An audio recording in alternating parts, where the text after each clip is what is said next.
Welcome back to the R-Rated Podcast. The R-Rated Podcast.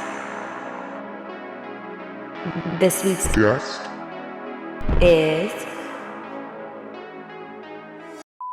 Welcome back to the R-Rated Podcast. Today's guest is Victoria. You probably recognize her because she's kind of been on the show a lot. Just kidding, not a lot, but we love her, so we always want her back. Being here. Today, the setup's a little different just because it is so hot today and my studio gets burning hot and I don't want the prosthetic or anything else to melt or my guests because that wouldn't be fun. So we decided to switch things up and do it in my living room. / dining room, I should say. But yeah, we have our little setup going and today Victoria is going to do, I'll let you explain what you're going to do today. Yeah. So today I have Prose Transfers, and I think I've brought them up maybe on the first one that we did together. So basically they're a prosthetic created from this material called Prosade. It's a skin-safe adhesive. So basically you'd fill that into a mold, you'd add a thickening agent into that, fill it into the mold, and use a dehydrator to create these little guys. Put it on some water slide paper, which you might know as like tattoo paper from when you were younger. And yeah, it's super easy to apply. They have a million different types that you can get. That was gashes. And then I also have... That was gashes. That was some gashes, you know. I feel like the worst part would be if it was like itchy and you're like, I really need to scratch it, but like she's working on it. That does happen. That does happen to some people. I'm like, let me know and I'll like do it for you. Yeah, when you turn Marlon into the monster, I feel like he was getting a little itchy, huh? I feel like, because you're just like, your whole face is covered and you're like, or you think like, don't get itchy and then you get itchy because it's like all in your head. That's what happened to me when I was in school and I had a foam latex piece, the same thing that Marlon had on his face applied to me. And then my partner did a tentacle coming out of what was supposed to be my eye. So I had this one eye sealed off. There was a tentacle coming out of it. That's actually pretty cool, but it would freak me out. It was I don't know. I'm like, but yeah, I was very aware of the feeling of everything for sure. Yeah. So that's like whenever I'm applying, I'm like, if you feel uncomfortable, let me know. I've had all of this on my face, so I know when it doesn't feel fun. That's fair. That's fair. At least you're like aware about it and you like let them know, because I feel like maybe sometimes you get the makeup artist that just like won't tell you and you're like, fuck, I'm like so uncomfortable. People but I feel haven't like I can't been say through it anything. are like abusive with the face. Well, because like you don't want to make them feel awkward because you're like, okay, this is like them working, but it's also itchy. But you also like on the other side of things as a makeup artist, you should make sure that your like clients are feeling comfortable, feeling like they could tell you if things are burning their face. I think that's the most important thing too. Yeah, is checking in. Definitely checking in. So actually, I'm gonna grab a different sponge for this that works a little better. And then I guess I can talk. So about how that. often do you work with other like special effects makeup artists? Like when you take on a project, is it usually you by yourself or is it you with someone else?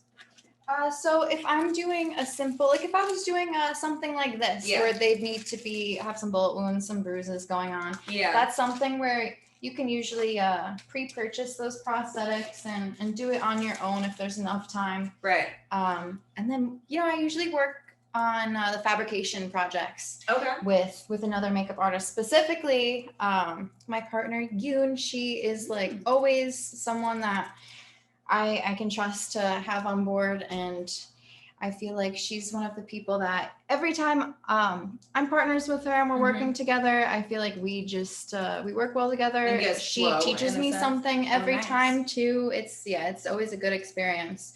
So she's always my partner in crime for the fabrication gigs, which I love.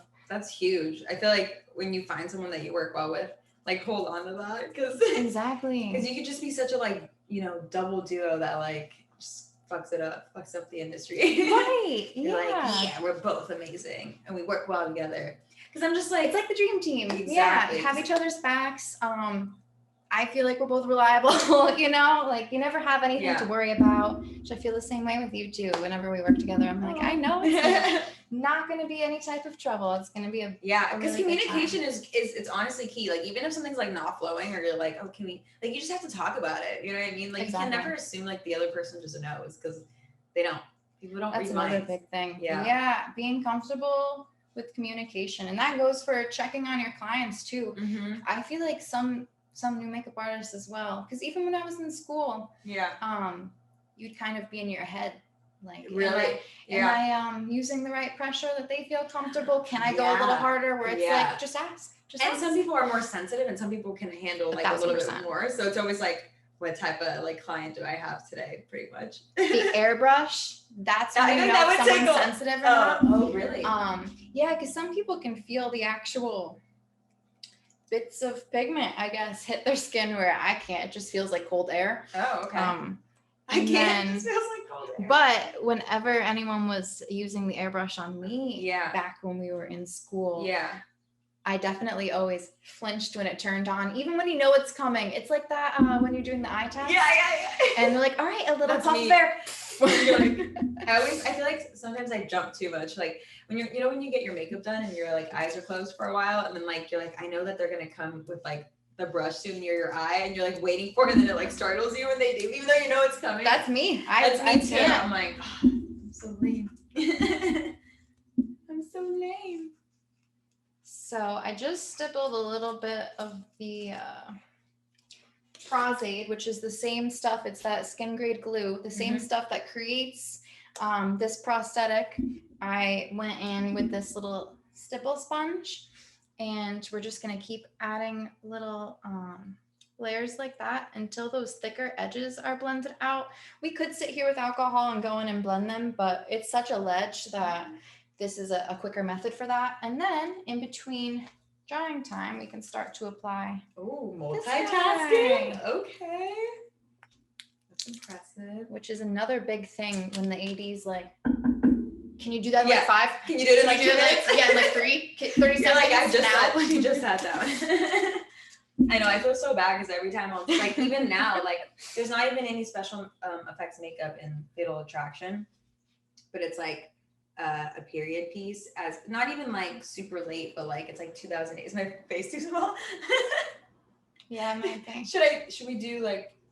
Yeah, I guess we don't even have to do it on your face, right? Or it can be anywhere. Or my like where does that type of like bump like usually go? Usually on the face. Oh, really? I'm thinking maybe on this cheek, but then we'd have to. What would be good for a good angle for? Do you want me to be on that side? I could move this one and angle it that way, so it will work. Yeah, I could do that. Yeah. Cool. Let me just move it really quick. Quick intermission. Okay. So if you can see, the edges around this one are pretty translucent and thin, so it'll be super easy to blend into the skin. And then on this guy, you can kind of see that skin tone overlapping into the white. So that's kind of how you can tell the edge is a little bit thicker. I'm like the only person that I would allow for, like, I'm like, okay, you can make me ugly. Usually I'm like, can you make me pretty? Oh, you want the teeth polish again, you're saying? No. Last time she made my teeth yellow with like freaking brown, and then I had like black spit coming out. It was crazy. If you haven't seen the episode, check that out. Closing my eyes. So I see your kit. Like, how much do you think you spent on your kit? Oh, thousands. Thousands? Oh my goodness, yeah. Oh my God. So like, are you just doing it over time and building up your, okay. Definitely a slow process. I really do a lot of research before I buy things. I try and ask my friend makeup artist. Can you tell the difference between like a cheap prosthetic versus a expensive prosthetic? Oh yeah, we can. Yeah. Instantly. Oh yeah. Oh yeah, we. It's like before it's applied and after. What's the giveaway? So, kind of how I was explaining with those guys. Oh yeah. It's the edges. You gotta look at the edge around the wound, basically, and that's the tell. If the edge around the wound is very translucent and almost see-through, you know it's a good one. That's going to like basically blend into your skin for you. And then that makes sense. If it looks more like the one I was showing before, yeah, where you can see that product around You had it. my eyes closed. I didn't even realize you were like showing me. I was like, yeah. That's so funny. That's how you can tell right off the bat. That's a good way. And then I guess otherwise, maybe just looking at the sculpt, like seeing if the wound itself looks like it's sculpted nice. Yeah. I feel like usually they look good. Yeah. Like I feel like when I go to like the Halloween store, like even like Spirit or something, they have some good gashes. Like they are stepping up their game. It seems like it. But is that like, would you like, are you like, oh, I would never like buy my prosthetic at a Halloween store? Like, is that like a no-no in your special effects? They're usually made out of different material. Okay. Like they're starting to supply places with these Prose Transfers though. So oh my god, I keep accidentally touching my gunshot. They're so easy to apply. No worries. I'm not used to being shot in the chest. So as you can see, oh my god, there it is. And you just look at that. There it is. There it is. A giant bump on my face. She's on there. What's the story behind that?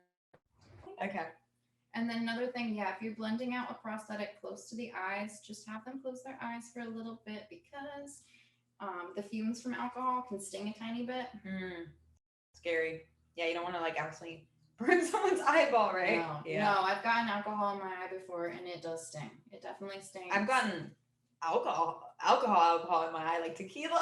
Like pouring up the drink in your eye. Like I took a shot and it like the shot glass was like ginormous. It was like wide, like really wide on the mouth, like, and so when I threw it back, it like came out the sides. Oh my goodness. And like it like leaked, like I went like that, so it like came up and like went into my eyes.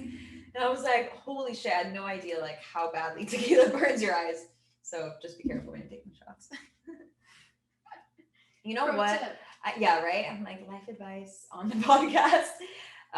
One thing I do really want to know is how do you people who like almost like haggle you for price, like your prices, you know what I mean? Like how do you set your worth? How do you set the bar? Like how do you go about that? Yeah, my biggest thing with that, which is definitely, it's been a learning process, that's for sure, because at first I had to think of like, well, why they want it to be cheaper, and I ended up realizing it's because they don't understand how much is going into it. So when you break things down step by step, pretty much everyone ever since then has just been like, oh yeah, that makes sense. Oh wow, it's like like they kind of get a feel for what's going on, and once they have an understanding, because your average like director, they didn't go to makeup school, they don't know and how they long don't even teach this that. would take to make. Like this takes weeks because you're dehydrating glue, and that takes time. Like a dehydrator, you're just waiting for it to dry.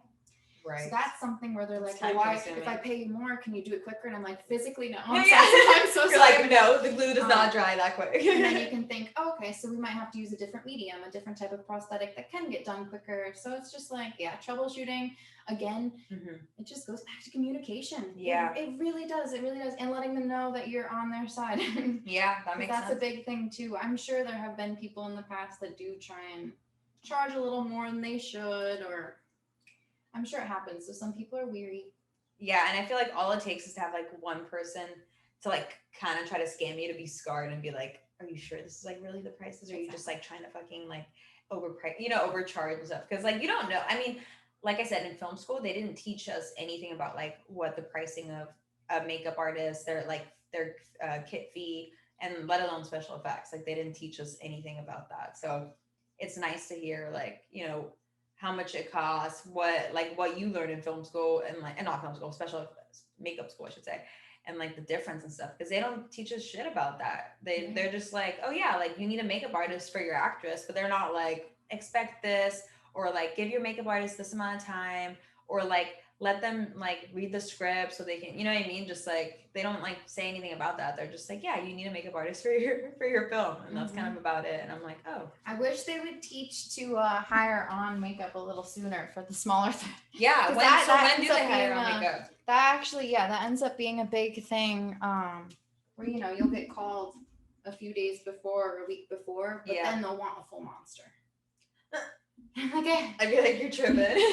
They'll tell me the whole idea, and it sounds so beautiful, and I get so excited, and I'm like, oh, so when are you looking to shoot? Like next month? They're like, oh, actually this weekend. And then it's just you're like, oh, down the drain. Yeah. Why do you think because they just don't know? Just don't know. Yeah, just don't know. And people probably and assume so like busy worried about probably Right. everything else that goes. There's so much that goes into well, it. and I I'm feel sure like it's if the you last don't thing know about you guys makeup, think. you're like, oh, okay, it's probably just like a day of thing. Like, you know, if you're just thinking like makeup, and then they probably just apply that same rule to like special effects. Like they just assume like, yeah, it's like a on the day type of thing, but it's not. Like you have to prep these types of things before. But even like if you're just doing regular makeup, like you still have stuff to prep for, you know, like they need to like tell you. They need to tell you what's up. Yeah, yep. I'm always ask about, lighting, where you can set up. Sometimes that's another thing that Yeah. skips the mind, and you want to make sure that if they don't have lighting available, that you bring your own, and chairs you'll have to bring sometimes for smaller budgets. Yeah. And all that good stuff. Yeah, I was gonna say like what are you always bringing with you? Like obviously your makeup kit and stuff, and then do you always bring a set chair? Like I know it sounds silly, like a set chair, like you need a chair. It's like yeah, because you do so much standing. Some do so much standing.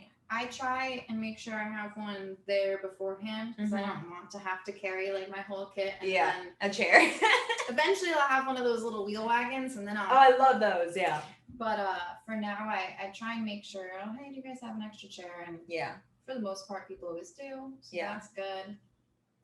Do you bring a ring light? Like how like crazy do you get with this? Lighting, yeah, I have a little baby tabletop ring light, and then I have a big one. So if I'm doing like a creature, I'll usually bring the big one. But otherwise, I can usually get away with the tiny one. Yeah. And then, like I said, sometimes they're like, "Oh yeah, we can have someone," and then they just light the area for me. Oh, so I like that.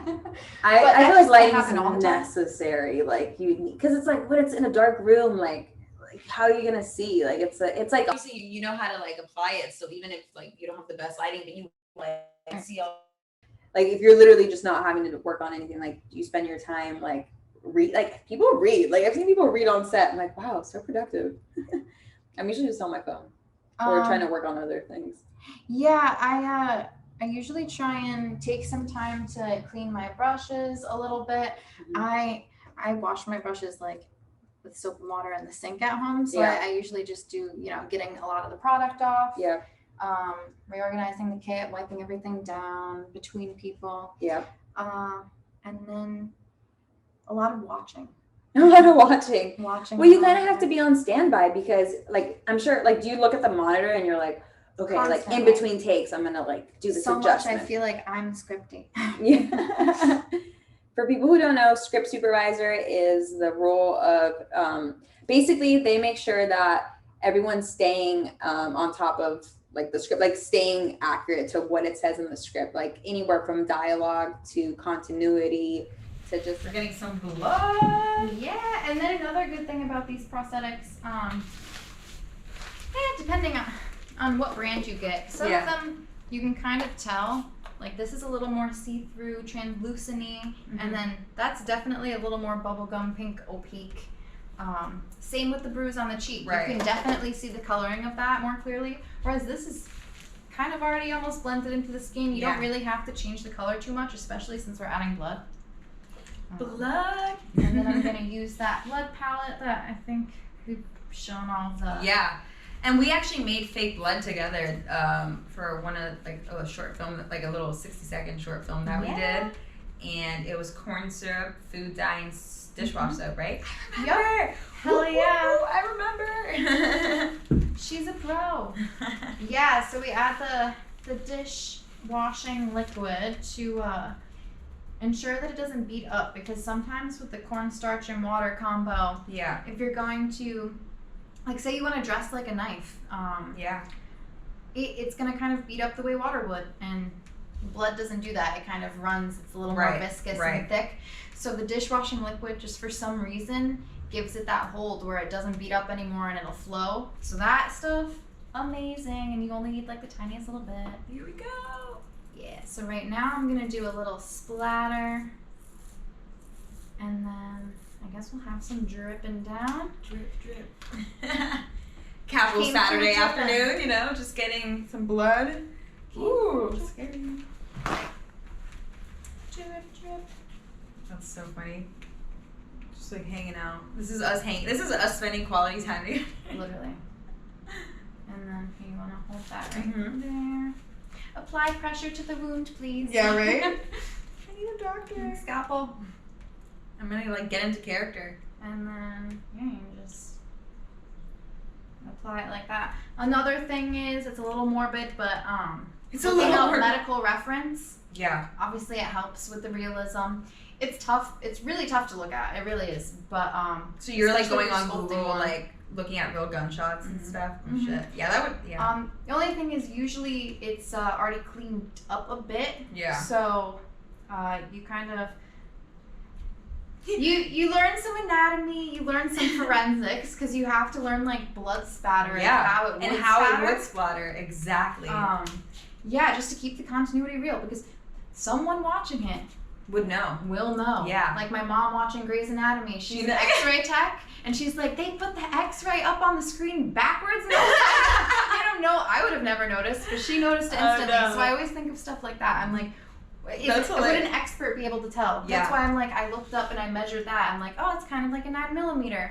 And you have to think about that, because there is that one person that will be like, oh. And if they're using a shotgun, I think those ones have like little pellety guys that come out, so it wouldn't be this prosthetic at all. It'd be a completely different wound. See, you got to know your Which- guns. You got to know your anatomy. You got It's to so know random, right? how blood would run, splat. Like that's. Those are like things that you wouldn't think about initially. Like you're like, oh, like, you know, special effects makeup, like cool, like apply blood. Like you would just think like, oh, it's just like apply and put, but you have to think of the little things, like the things that you really would never think about. It truly is. It's all in the details. Yeah, it really is. This whole, I feel like the film industry in general is a very like pay attention to detail type of job, just because, I mean, every department does have to pay attention to detail. Like even like the art department, like everything they hang on the wall or everything you see in that room, like it's meant to be there for, like, oh my god, okay. So throwing it back to Fatal again, there's like an office bullpen because the main character is a prosecutor. So, you know, it's a law firm, it's a law office. And when I'm telling you, like, to the T, they planned everything. Like, I'm not even being, like, I'm not over exaggerating. Like, it's like they thought of every single thing. Like, every bullpen has, like, you know, different things on the computer screen that they're, like, looking at different cases. And you look on their, like, desk and there's, like, notes. And then they, like, even, like a hair clip, like this one, like, she puts a hair clip on her, like, her phone. Like, she just, like, added that because that would be, like, one of the characters' like, personality. Or the other one had, like, junior mints, like, half-eaten junior mints on her desk. Like, it's just, like, little things like that you wouldn't think about, but it's like, wow, somebody thought about that, you know, like, make it as realistic as it can be. So paying attention to detail, being detail-oriented is pretty key being in the industry. And if it's something that you're not used to, like, or you're not, like, good at planning things out, it's like a muscle. Just, you know, keep doing it, and eventually you'll be good at it. Because I feel like I was never, like, good at, like, not that I wasn't, like, good at writing things down. I was just, like, maybe I wasn't as inspired or motivated when I was younger in high school. But, like, in school, I was like, I'll just remember it. I don't want to write it down. Right. And now I write down everything. Every single thing. Because I don't trust my brain to remember it. Not that, like, I have a bad memory, but I just, like, you never know, you know? Right. And so many things happen, like, throughout the day that you're like, oh shit, like, what was that, like, idea, like, you know, or what was that thing that I was supposed to do, like, can't risk it. So it's always good to write it down. I agree with that 1,000%. And honestly, yeah, like, our key to success right now, timing out, which I learned this in like I think it was a podcast, but also a YouTube video, kind of like what you do. And they were explaining that, like, to-do lists aren't as effective as timing out the list the way we've been doing and kind of actually scheduling the day. I think doing that. Like, if you know you have to follow up with someone, write down the time and put it in that 12-hour period. At 8 p.m., follow up with so-and-so so that you know, like, have it on your docket and then don't let it pass that deadline. And, I think, planning out like that is really important. It is. I recently started doing the time. Like, I used to just, like, plan ahead, but I didn't do times. And then I added times, and I knew, like, okay, but, like, by noon, I should have, like, these 4 things done, you know? Yeah, do you feel like it's been working for you as well? Totally. I totally feel like it has been working for me. I get all my stuff done. I mean, it's very, like, a schedule-filled life, but the amount of things you can get done and accomplish, and you feel good about it because you're like, wow, I like checked off everything on the list, you know? And I don't know, it's just a good feeling. Like I said, I didn't have this skill all the time. Like, this is definitely a newer thing that I've been working on, and I'm still like, there's still things that I can, you know, perfect and make better, but it's definitely a learning process. But like, not everyone works like that. Like, for example, Nick, he's like, seeing the schedule at the times, like that would stress me out because I'm like, and so like it's funny how like different people work differently. But as long as you're like staying organized and planning ahead and thinking of plan B, honestly, you always have to think of a plan B when you're working in production, just because stuff changes, stuff goes wrong, and you just have to be able to adapt and move forward. You can't like be like, no, like you said it was gonna be this, or like, you know, and now you're changing it up on me. You have to be flexible. If you're not flexible, unfortunately, there's gonna be someone else that is flexible, and they're gonna get the job. It's so fucked true. up, but it's true. That's so true. Respect your time, Yeah. but also know when it's worth it to be like, okay, you know, because otherwise you are gonna miss out on opportunities. Yeah. And sadly, that person might not even be better at what they're doing. But they're just were flexible. available. Yeah. And Exactly. that does sadly happen a lot. Yeah. Yeah. Has that ever like happened to you where maybe yeah? Like with like what's the scenario? Like, there have been times where things get postponed and they wanna change the shooting date to a few days later while I'm already on another project. I can't. What are you gonna do? So that in that case, it's done. If you commit to a project, you're committed to it. You know, usually you sign a contract and you're like, I'm committing to you these days, right? So it's like, it would just be messed up to just get another project just because like it's maybe something you'd rather do, but you already committed to the other one. Like, it's kind of fucked up, you know what I mean? You can't just be like, peace, sorry, I got a better gig. I mean, some people still do it, but it's kind of fucked up. But I've seen it all. Yeah, sometimes it's like it's a warranted situation. Other times it's like, you don't even want. It really depends. You see it all. Yeah. That's basically the answer to that. You really do. You really do. And you'll hear about a situation that someone goes through, and you're like, oh, I hope that never happens. And then a month later, it will happen to you, oh my and God. you're like, well, at least I knew how to tackle it because I listened to so and so talk about it last week. That's another thing that's nice. I like that we grow close to each other in the industry, because then you kind of have people that know how things go and know how to work with you, and I guess going back to having people you can trust to work with just makes things go so much smoother. Exactly. Like, has there ever been a situation where you had to work with someone that maybe like the vibe, it just like you guys were maybe like butting heads, or like things weren't like flowing as nice as like as good as you'd like? That's a better word. I do. I don't want to talk too much about the situation. Yeah. But I will say, there are definitely times where you'll butt heads with someone, or people do things a different way than you, or you might even see something as stepping on each other's toes, whereas the other person doesn't. That's a big thing. My biggest piece of advice is keep your mouth shut and just get through it. And just kill them with kindness. If they're an asshole, kill them with kindness. Don't be an asshole back. Don't feed into it. Really don't. It's never worth it. And then, because they'll push you to that point while you're at work, and you don't want to be the one reacting at work. Then regardless, even if it was granted, you're an asshole too. You just made yourself one. You don't want to scoop down to someone's like pettiness. Like, even if like you're like just like, I'm so fucking tired of them disrespecting me or talking shit to me, or like thinking that they're better than me, but it's better to be the bigger person, the more mature one, and kind of just like remember it's a work environment, and be like, we'll deal with this later, basically.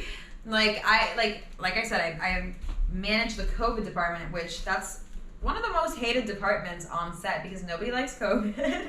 And I've learned to just kind of like make it funny. Like, I'm like all like, tell people to put I tell crew members to put their mask on when we're shooting, because indoors we have to wear a mask.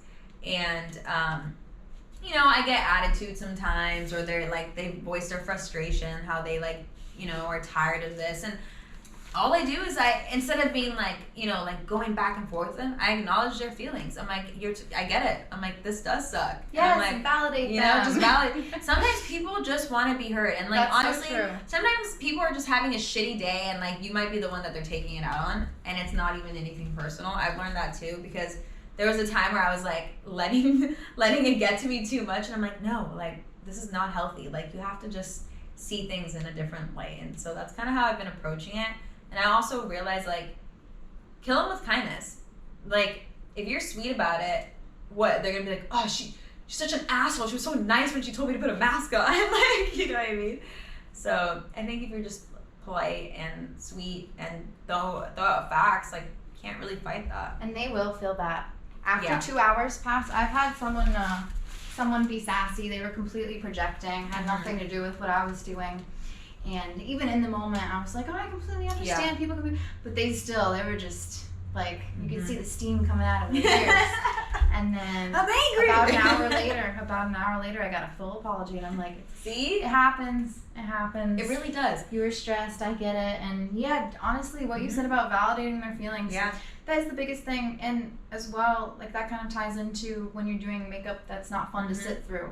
That's why I always add that, oh, I know that this part isn't the most fun, Yeah, it's not the most not comfortable, glamorous, bear with but- me. And then I try and let them know that I've been through it, so they can tell, like, You're she not alone. understands that this isn't fun right now. Exactly. But it will Exactly. be okay, and just acknowledge that. I Yeah. think that's really important.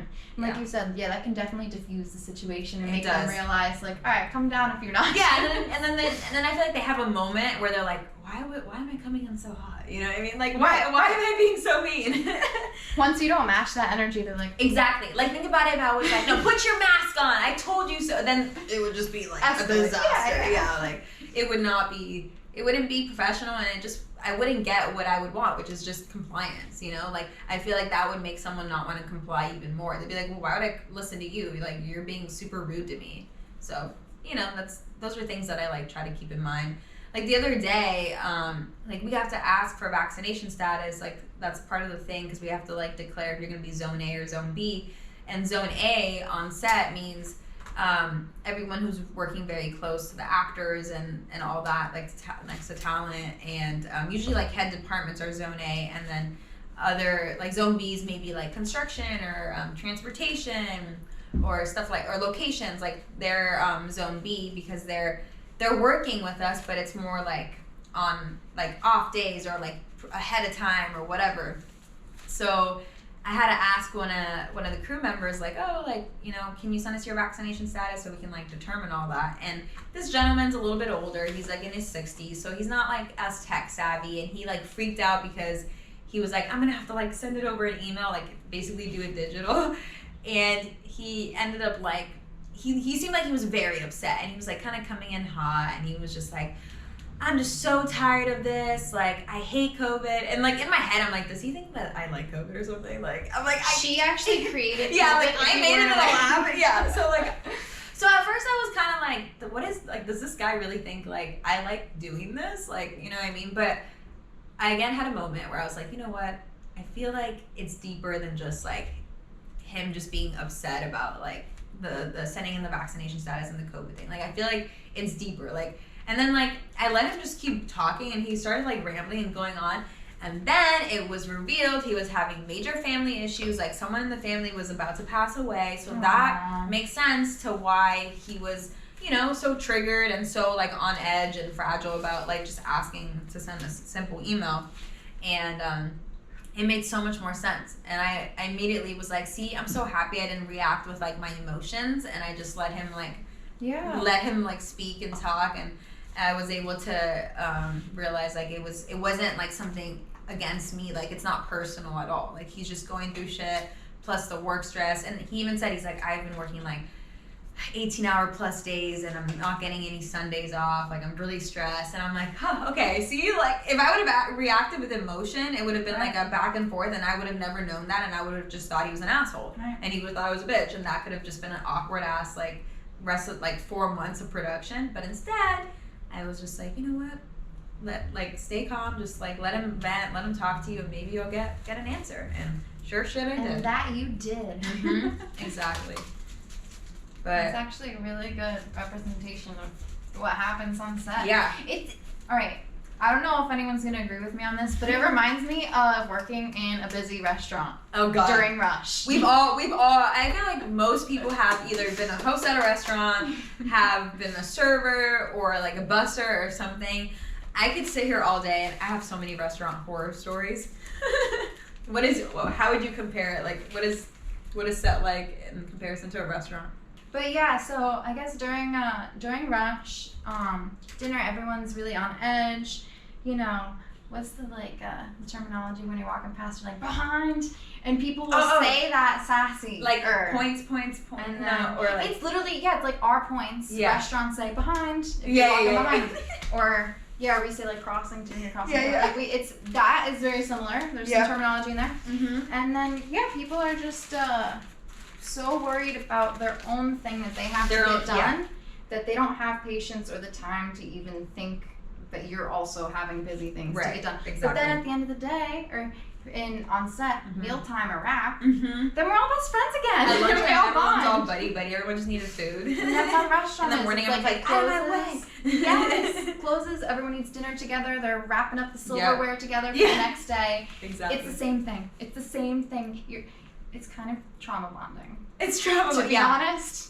Well, but I kind of love it. When you spend so many hours a day on set together, it's kind of hard not to it's better just to become friends with everybody, because if not, it's kind of like we're spending all this time together. It's just like weird if you're not, honestly. Yeah. Not saying you're gonna get along with everybody, because that would be crazy. There's like so many people, but at least be cordial and cool. You know, try to be pleasant to work around. But there's always like the one person you might like butt heads with a little bit, but just ignore it. Don't let it affect you. Just stay in your lane, do your thing. At the end of the day, everyone's there to do their job and make a movie, which I think is really cool and unique. And that's all that matters, right? Just understanding that, you will get through it. And once you see the finished product, hopefully it will have all been worth it. It usually is for me. If I get to do anything like this, I'm having fun. I don't even care what it looks like. I care what my stuff looks like. Yeah. I'm saying, if the film happens to not be so great, I'm still happy. You're like, my part. I made nice connections. I made new friends, colleagues. I've got we met on set. The fun on set. Yeah, we met on set. She was doing special. She was making a. Would you say monster? Was it a demon? I guess. Yeah, a demon-y creature. Yeah, she was making a demon-y creature. I was doing wardrobe. We were put in the same room, and I was like, hey. Again, you're spending all this time together and you're sharing the same space. It's kind of weird not to talk, Yeah. I knew. I was like, I get connection along at with first sight. with this wardrobe girl, and then you're like, actually, I'm not always a wardrobe. Yeah, you're like, oh, so how long have you been doing wardrobe? And I'm like, I'm just filling in. Yeah, I thought we were gonna be the dream team, dynamic duo, and then she's like, no. I'm like, yeah, I write and direct. Just pivot. I'm like, but we can still work together. We'll do this one eye first. One tiny drop. I'm gonna blink. Goes. All right. Here we go. Stop. That looks sick. Oh my God, is it scary? I can't even see. Do you want me to? Yeah, point it to me. I guess I'll. Should I take a selfie with Buddy? Okay, it just feels like cold liquid in my eye. Creep. Scary. Here's the wound. I got beat up. That looks so cool. And all this under an hour, that's pretty crazy. Yeah. 3 different things. I have bloody eyes, I have a gunshot to the chest, I have a giant bump on my face. That's pretty fast. That's impressive. Yeah. Yeah, and the more often you apply them, the quicker it is. Obviously, the more time, the better, because then you can really get in and do those details. But yeah. Exactly. Well, I would all say I have for today, folks. This was pretty fun. Thank you so much for making me ugly for the 3rd time. Thank you for having me again, letting me abuse you. Literally. I'm like, she just abused me throughout this whole relationship. No, I'm just kidding. No, I asked her. I was like, can you come and make me ugly? Destroy me. Yeah. Fuck me up. All right, guys. Thank you for tuning in. I'll see you guys next week. Bye.